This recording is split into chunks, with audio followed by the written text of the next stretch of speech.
Okay. Let's say it's 11:30 at night. You're lying in bed. The house is finally quiet. Finally. And you've had a good year. By all the objective standards, it's been a good year. You've ticked the boxes. You've ticked all the boxes. Maybe you finally got that promotion you spent 2 years, grinding for. Or maybe you bought the car that you had on your vision board. Maybe you renovated the kitchen.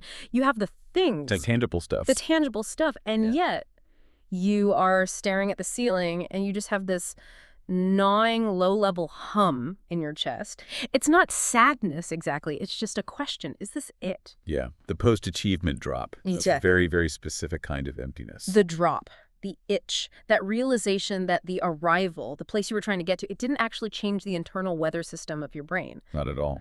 And we live in a culture that is, it's architected entirely around the upgrade. Better tech, better body, better career, better life. It's a constant forward motion. Always the next thing. You're not even allowed to enjoy the thing you have because you're supposed to be wanting the next version of it. Exactly. But the data and, our own ceilings at 11:30 p.m., they suggest that we aren't getting happier. We're just getting more restless. We are exhausted by the pursuit of satisfaction, yet we are perpetually unsatisfied. It's, I think, the defining paradox of modernity. We have everything and we feel like we have nothing. So for this deep dive, we're doing something a little risky. We aren't looking at modern psychology papers today. We're not digging into productivity hacks or mindfulness apps. No, we're going old school. We are going very old school. We are taking a stack of papers that smell like old libraries, sermons and essays from the 17th and 18th centuries. Yep. And we're going to use them to diagnose this very specific modern neurosis. And I think we should be clear before we start. These aren't, self-help gurus in the modern sense. We're looking at heavyweights. Jonathan Edwards, Thomas Boston, Jeremiah Burroughs. These guys were, they're like soul mechanics. Soul mechanics. I love that. It implies there's a system under the hood that can be looked at, maybe even fixed. Well, that's exactly how they saw it. They weren't particularly interested in your feelings in a superficial way. They wanted to know how the engine of human desire was built, why it keeps overheating, and why it refuses to hold a charge. And the centerpiece of our stacks today, the main text, is a sermon by Jonathan Edwards called Full Contentment in Christ. Right. Which, I have to admit, when I first saw that title, I kind of braced myself. You hear Jonathan Edwards and you immediately think, sinners in the hands of an angry God. The fire and brimstone. Fire, brimstone, a lot of shouting, and probably a heavy dose of guilt. Yeah, the stern Puritan stereotype is a powerful image. But this was different. This felt less like a sermon and more like a schematic, a blueprint for the human heart. And the very first thing that hit me was his premise. I think most of us assume that to be pious or spiritual, you have to stop wanting to be happy. You have to kill the desire, eat the plain oatmeal, suffering is the goal, and if you're happy, you're probably doing something wrong. The Stoic approach, right. Desire is the root of all suffering, so just stop desiring. That's the common assumption about religious discipline. Exactly. But Edwards looks at that whole idea and it just says, absolutely not. He goes so much further than that. He says it's actually impossible. Edwards argues that this craving for happiness isn't a sin you need to get rid of. It's a design feature. He calls it inescapable. I have the quote right here, and it's surprisingly strong language for a Puritan. He writes, "It is impossible that there should be any creature made that should love misery." And then he says, "The very notion of misery is to be in a state that nature abhors." Nature abhors. Think about the physics of that. He's saying that hating misery and hunting for satisfaction is as fundamental as gravity. It's baked into the system. And it's universal. It's completely universal. He says it's shared by young and old, good and bad. It doesn't matter if you're a saint or a criminal. The engine driving you is the exact same. You want to feel good. You want to be whole. So he's validating the desire itself. He's looking at you, staring at the ceiling and saying, you're not wrong for wanting to be happy. Correct. The problem, according to Edwards, isn't the desire. The desire is the hardware. You can't change the hardware. The problem is the software we're trying to run on it. The problem is where we are looking for the supply. That's it in a nutshell. Okay, so if the desire isn't the problem, why are we so spectacularly bad at satisfying it? Why are we the most comfortable generation in history and also, the most medicated and anxious? If it's natural to want happiness, why is it so hard to actually get? Because of the vessel. The vessel. This is the core metaphor he uses, isn't it? It's everything. If you can get your head around this, you get the whole argument. He asks us to imagine the human soul as a vessel, a cup, a container, maybe even a canyon. The capacity of that vessel determines what it takes to fill it up. And here is where he draws this brilliant, sharp line between us and the rest of the animal kingdom. Right, he brings up a dog or a horse. Let's take a dog. My dog, for instance. If you give him a warm place to sleep, a full bowl of food, and maybe a tennis ball to chase, that dog is at peak existence. He is fully content. He's not lying there having an existential crisis. He's not thinking, yeah, the kibble is good, but what is my legacy? What happens after I die? Do the other dogs respect me? No, he's just a happy dog. Just wagging his tail. Exactly. And why? Because his vessel, his capacity for happiness, is purely physical and sensory. It doesn't have the capacity to contemplate eternity or morality or meaning. His cup is small, so the world can fill it. A finite world is big enough for a finite vessel. But we are not dogs. We are not. And Edwards says this is because humans have a rational and spiritual capacity. Specifically, and this is the key, we have the faculty of understanding. Understanding, unpack that a bit, because usually when we hear that, we just think of being smart or logical. It's more than that for Edwards. For him, understanding is the ability to conceptualize the infinite. Think about it. You can imagine forever. You can imagine perfection. You can sit here and imagine a happiness that never fades or decays. You can imagine a justice that is absolute, a beauty that is flawless. Right. I can picture concepts that don't actually exist in the physical world. Precisely. Yeah. And because your mind can stretch that far, your vessel stretches with it. You have a canyon-sized soul because you have a mind capable of contemplating the infinite. So wait, our intelligence is actually what makes us miserable. In a sense, yes. Or rather, our intelligence creates a capacity that the physical world is fundamentally unable to match. This is the great mismatch. This is the glitch in the human operating system. We have a vessel that is conceptually infinite, and we are desperately trying to fill it with things that are practically stubbornly finite. We're trying to fill the Grand Canyon with the garden hose. A garden hose, a teaspoon, it doesn't matter. You can pour for 1,000 years and never make a dent. Yeah. Or you're just throwing rocks into it. It doesn't matter how many rocks you throw, you never fill the void. You just hear them clatter at the bottom. That's all. And Edwards puts it in this brutal, unforgettable way. He says the soul will never be satisfied with that happiness to which it can find a bottom. To which it can find a bottom. Wow.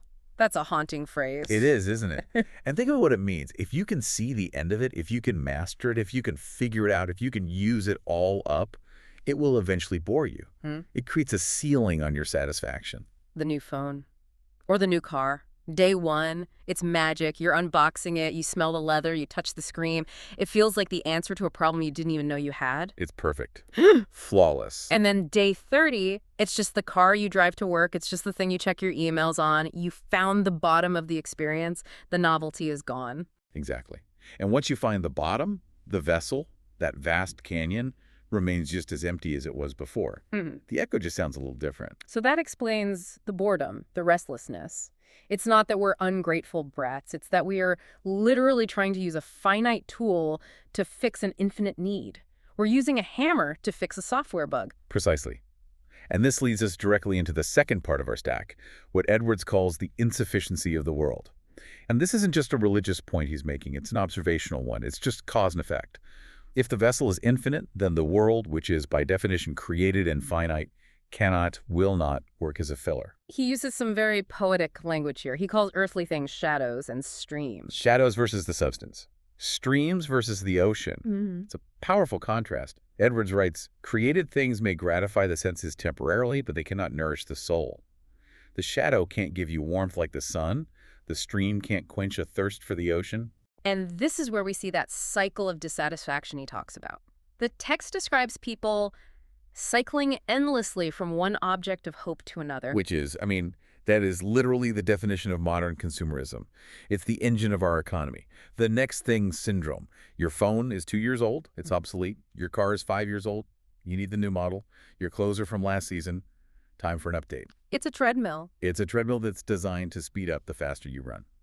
And we have another source in this collection, Thomas Jacome, who adds a really interesting layer to this. He quotes that passage from Scripture about the clay talking to the potter, asking, "Why hast thou made me thus?" Right. How does he connect that to this idea of consumerism or worldly satisfaction? Well, Jacome's insight is that when we try to find our total ultimate satisfaction in money or status or possessions, we are essentially trying to redesign our own nature. We are the clay, the created thing, trying to tell the potter, our creator, hey, I want to be the kind of being that is satisfied by a burger paycheck. Can you just make me shallower, please? Wow. Make No. me simpler. Make me like the dog. Exactly. I don't want this infinite longing. It hurts too much. Just shrink my vessel so the world can fill it. But Jacome argues, you can't. You aren't that kind of being. It's a failed engineering project from the start.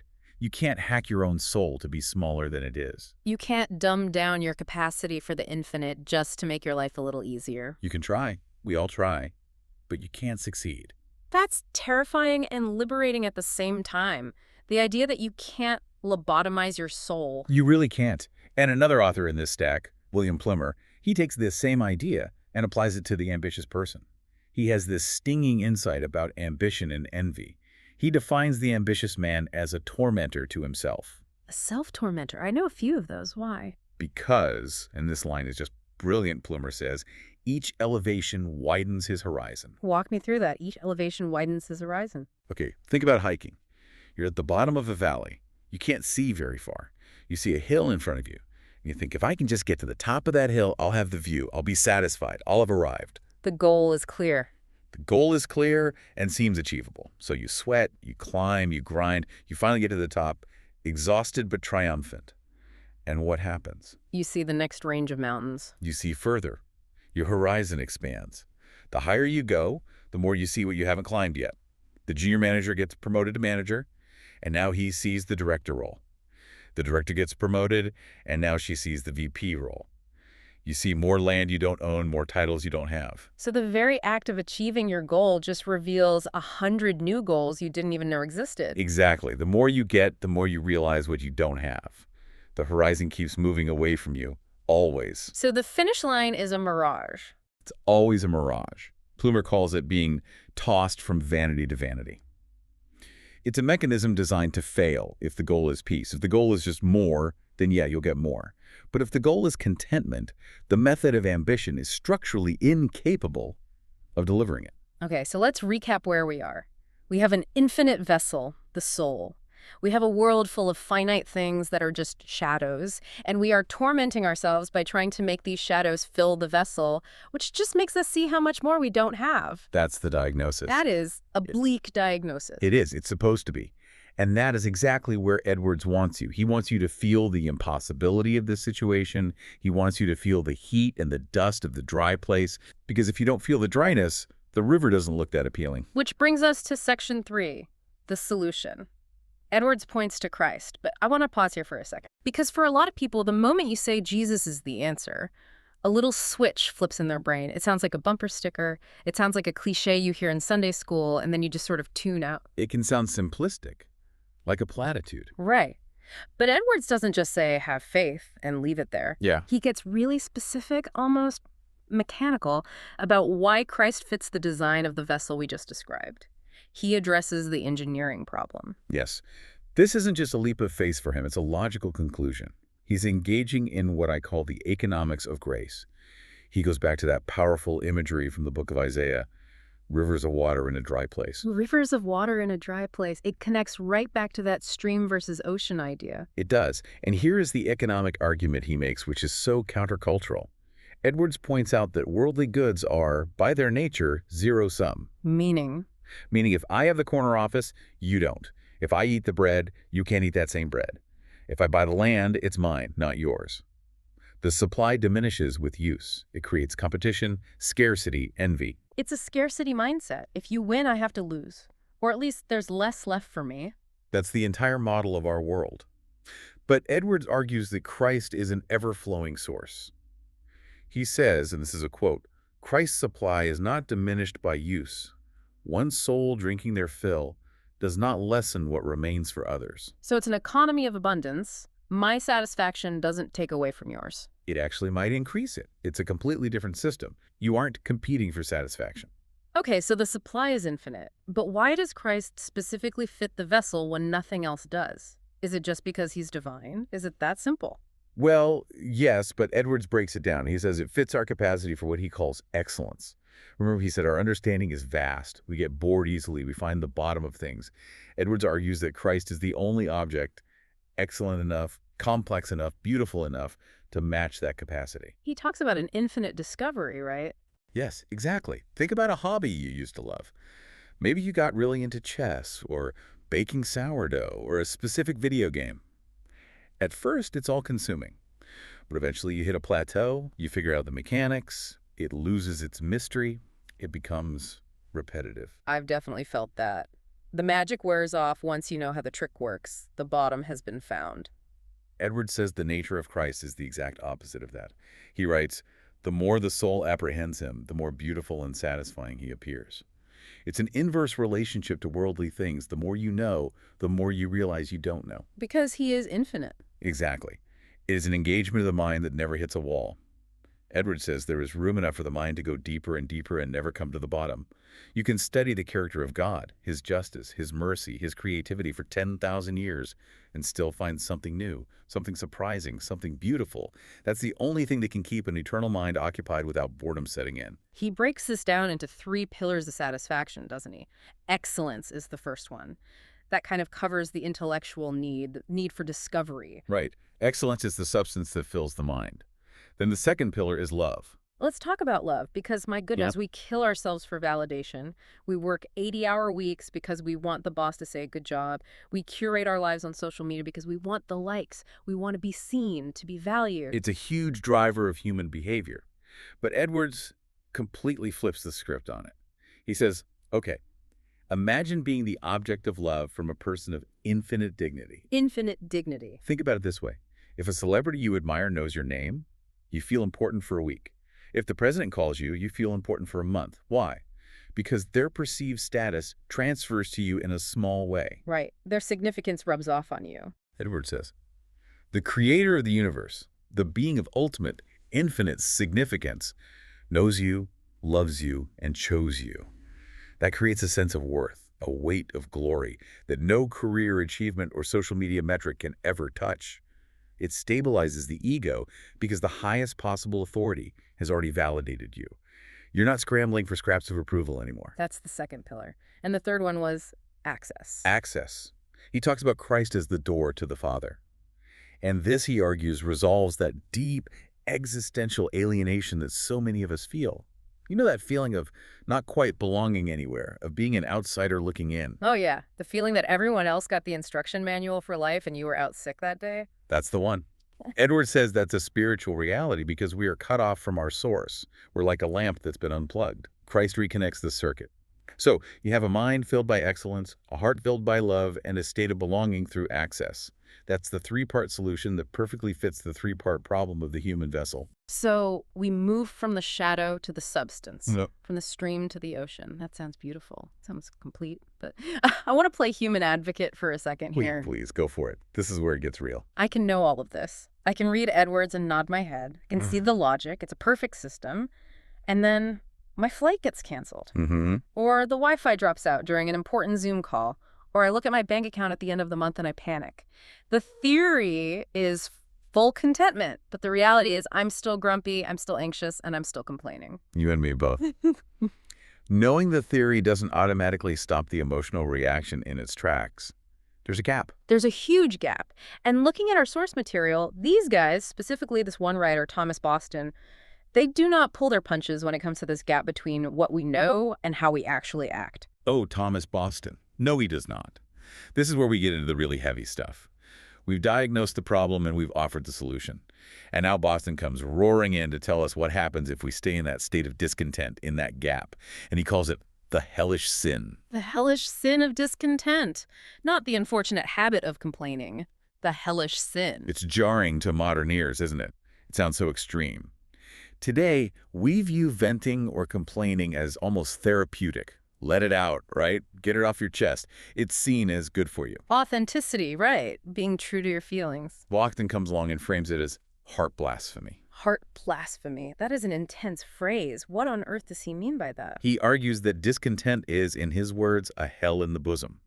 He says when we sit around stewing in our unhappiness because we didn't get what we wanted or things didn't go our way, we are actually implicitly putting God on trial in the courtroom of our own hearts. And he gives a list, right? The anatomy of a complainer. I found this part both fascinating and frankly terrifying. He does. It's a brutal checklist for self-examination. First he says there's sorrow, but not a good sorrow, not grief. A killing sorrow that melts the heart.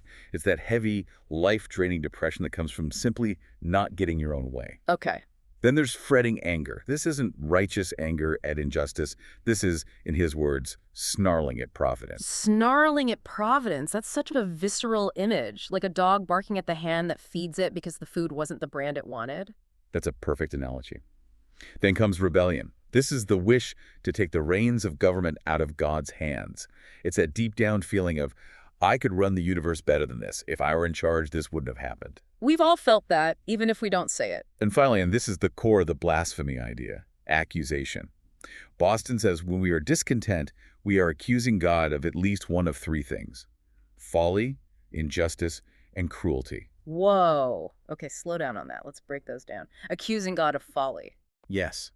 When you complain about your circumstances, the traffic, the diagnosis, the job loss, you are effectively saying, God, you're not smart enough to run my life. You made a mistake here. You missed something. This was a bad move. You're questioning his competence and injustice. That's the feeling that you're ripping me off. I did X, Y, and Z. I was a good person. I worked hard. Therefore, I deserve outcome A. You owe me, and you're not paying up. It's an accusation of unfairness. And cruelty. That's the darkest one. It's the belief that you're doing this just to hurt me, you're enjoying my suffering. Boston says that even if we never say those words out loud, that is what the attitude of our heart is shouting at God. That is the heart blasphemy. Man, that puts a very, very different spin on me complaining about the slow service at a restaurant or the weather ruining my weekend plans. It turns a bad mood into a full-blown theological crisis. It does. It raises the stakes significantly. Yeah. And Boston points out the consequence of this, which is incredibly practical. He says discontent sucks the sap out of all one's enjoyments. I loved the visual he used there, the ink in the liquor. It was so vivid. As a few drops of ink will blacken a cup of the clearest liquor, so discontent ruins even the good things you do have. This is the real tragedy of it. You could have a great life, good health, a loving family, food on the table. But if you are fixated on the one thing you don't have, the ink spreads. It contaminates everything. You can't taste the good stuff anymore. He quotes J.C. Ryle there, too, about the story of King Ahab. Right. King Ahab. It's the perfect illustration. This guy had a throne, he had a kingdom, he had armies, palaces, wealth. He had everything a person in that time could want. But his neighbor, a commoner named Naboth, had a vineyard, just a little patch of land next to the palace. And Ahab wanted it. He wanted it badly. He offered to buy it, but Naboth said no as his family's inheritance. And what did King Ahab, the man who had everything, do? He went to bed, turned his face to the wall, and refused to eat. He pouted like a child. Exactly. He had a kingdom, but he was miserable because he couldn't have a vegetable garden. And Ryle's line is so piercing.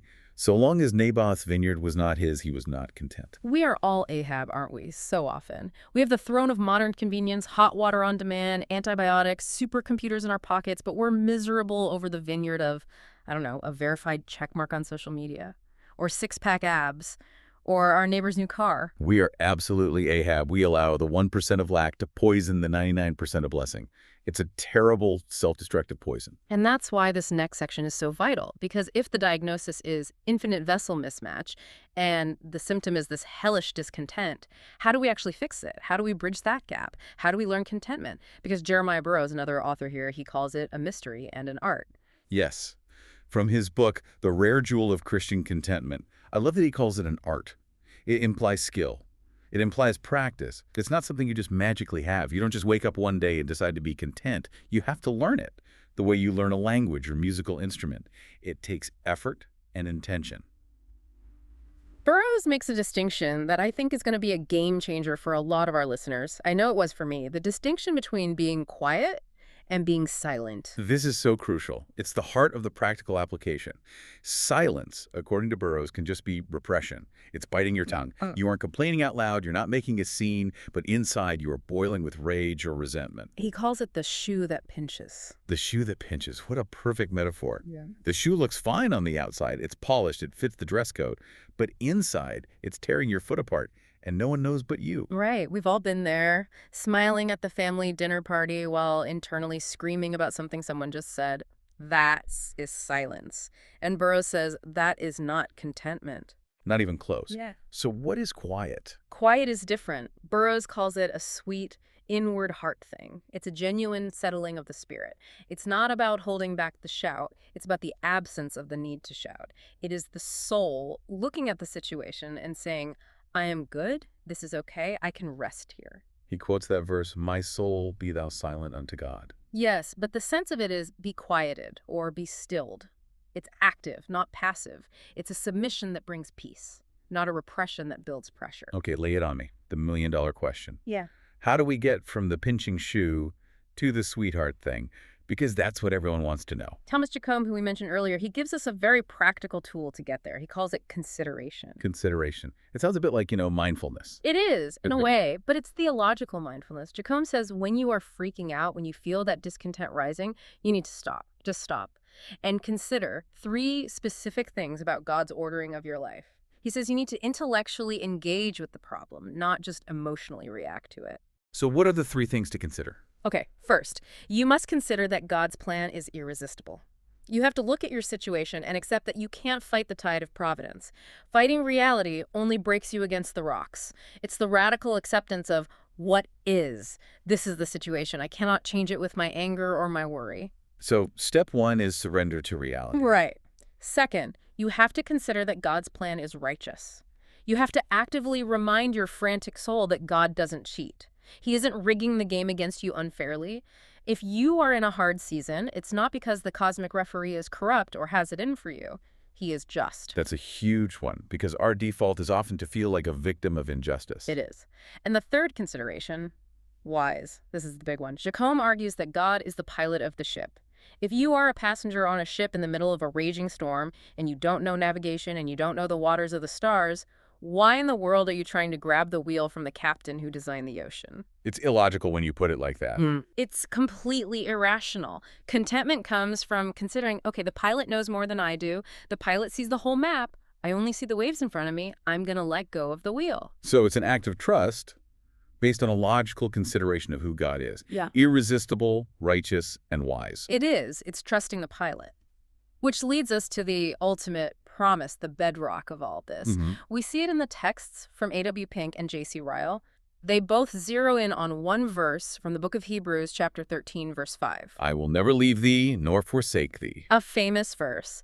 But A.W. Pink does this deep dive into the original Greek that I just loved. He says the English translation, as powerful as it is, actually isn't strong enough. It doesn't capture the full force of it. It doesn't. How so? Pink points out that the Greek grammatical structure there is incredibly unusual and emphatic. It uses 5 negatives to make a single point. 5. In English, a double negative cancels out. I ain't got no money technically means you do have money. But in Greek, negatives stack up for emphasis. So Pink says the literal word-for-word translation is something like, I will never know, never leave thee, nor ever know, never forsake thee. Wow. It's like God is pounding the table for emphasis. He is. He is closing every possible loophole of doubt. He knows our anxious hearts. He knows we think, well, maybe if I mess up really, really bad, he'll leave then. Or maybe if I lose my job, he's abandoned me. And the text screams back, never, no, never, under any circumstances, ever. And J.C. Ryle applies this so beautifully. He connects this promise directly to contentment. He says, he is the independent man who hangs on no created things for comfort. That is a whole new definition of independence, isn't it? We usually think of independence as having FU money, not needing anyone or anything, being completely self-sufficient.